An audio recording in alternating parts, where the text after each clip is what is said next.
Hello, it's BreakBros UK and we have our alternative build for the LEGO Avengers Infinity War Corvus Glaive Thresher Attack 76104, which is a popular set we know lots of you guys have been enjoying, but we thought it would be a good idea after receiving lots of requests for a new build to see if we could turn the wall into a useful vehicle. So after some time building, we managed to create the alternative build we're calling the Wakanda Troop Transporter that includes a cool flying vehicle with a jungle shrine. So if you like what you see, you can follow our step-by-step build tutorial at the end to make it, but before we get to that, we're going to show you what this transporter can do.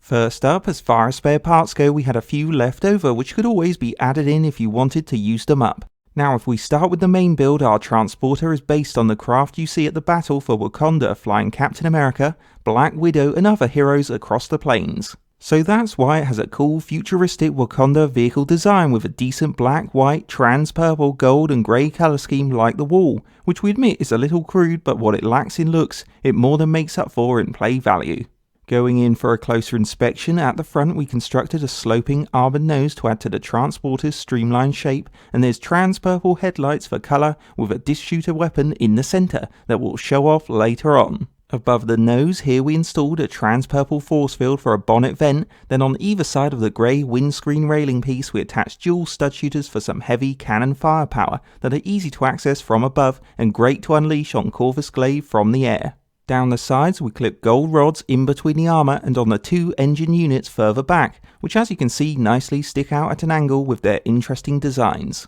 But they're not just for show and can be moved up and down a little if you want to customise the transporter's shape for a tight squeeze. Now underneath the engine units we put the Thresher blades to good use by creating two turbine engines for the transporter's main power, which as you can see are both kept in place by these armoured white structures and can freely be spun with your fingers to power the craft in battle or in the skies as an extra fun touch. Moving on, like in the movie, it has a large open-top troop loading area featuring a stylish cockpit at the front with computer controls, green buttons and a brown driver's seat, which is where you can place in Shuri to fly the transporter. And directly below the seat we built a purple and gold firing pin for the forward-facing disc shooter that can easily be pushed in on the floor to launch the hidden weapon at the villains as a backup blaster. We also put a lot of effort into the loading bay's side decoration by adding armoured railings for protective walling, Wakanda stickers for colouring, and you'll find two handy clips for the ring weapons that all combined adds to the Wakanda feel of the transporter.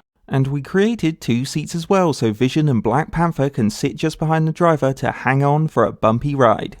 But if you want to clip on more minifigures, fear not, because we built a fold-out purple force field ramp on the end which can simply lift up out of the way to fully open up the loading area so you can clip in more of your Avengers to recreate the movie battle attack. Then if we swivel to the back, we got low on parts at this stage, so to complete it we put in a trans purple thruster stream with two grey nozzles, and underneath we created a small leg at the front to make it the same level as the engines so it can land or be displayed without a fuss. And that's our fun Wakanda transporter, which is a cool futuristic flying vehicle to use with all of your Avenger minifigures who need a lift. Next up, as a tiny second build to add to the jungle terrain of Wakanda, we built a plant-covered shrine to hold the Infinity Mind Stone to give both sides an objective to fight over, which is a nice looking extra. On a final note then, we love creating this Wakanda Troop Transporter alternative build because it completely changes up the set, so it's definitely something you guys should consider putting together if you find the static wall build a bit boring and want an awesome flying vehicle to expand the fight with Corvus Glaive. Now design wise it could be better in a few areas, but on a whole, considering it was a wall before, we feel it's passable as a Wakanda craft, and with all of that deadly firepower, a fully kitted out cockpit, minifigure seating, rotating engines, a fold down ramp, and extra space for more of your heroes, it's an excellent vehicle to use in your Infinity War scenarios. And when you throw the Mind Stone Shrine into the mix, you have yourself an epic Wakanda battle to fight out in the skies and on the ground. So if you're loving our Wakanda Troop Transporter and want to make one just like we have, you should watch on now to check out our step-by-step build tutorial. And if you're ready to go, let's start the build.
And that's the finished build, so now you can enjoy the Wakanda Troop Transporter and Shrine, or maybe you've taken inspiration from the build to make something more awesome. Hope you enjoyed a Brick Bros UK alternative build, and don't forget to like, comment and subscribe to Brick Bros UK.